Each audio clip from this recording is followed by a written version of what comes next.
La France accueille une rencontre de haut niveau sur la Libye. Les représentants des gouvernements qui jouent un rôle clé dans la résolution de la crise libyenne sont présents. La Libye a basculé dans la violence depuis le renversement de Mouammar Kadhafi en 2011. Les retombées du conflit et la hausse de la présence du groupe EI ont incité ce rassemblement.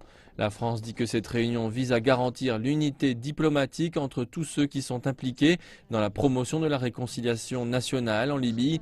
Mais ce n'est pas une tâche facile. Par exemple, l'Égypte n'est pas d'accord avec les politiques de l'UE sur la Libye. Fondamentalement, l'accord Skirat. L'UE souhaite mettre en place l'accord exactement comme il est.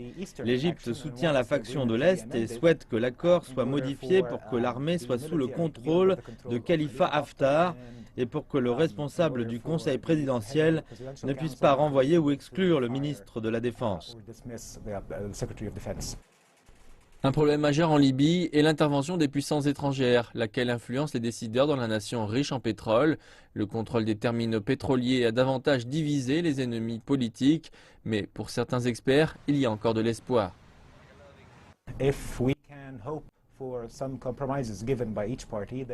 Si nous pouvons obtenir quelques compromis de la part de chaque partie, alors sans aucun doute, il pourrait y avoir une solution.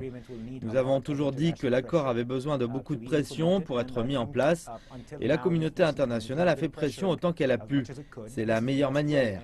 C'est pour que la Libye soit une sorte d'État semi-fédéral décentralisé, car l'autorité centrale en Libye a subi des échecs répétés.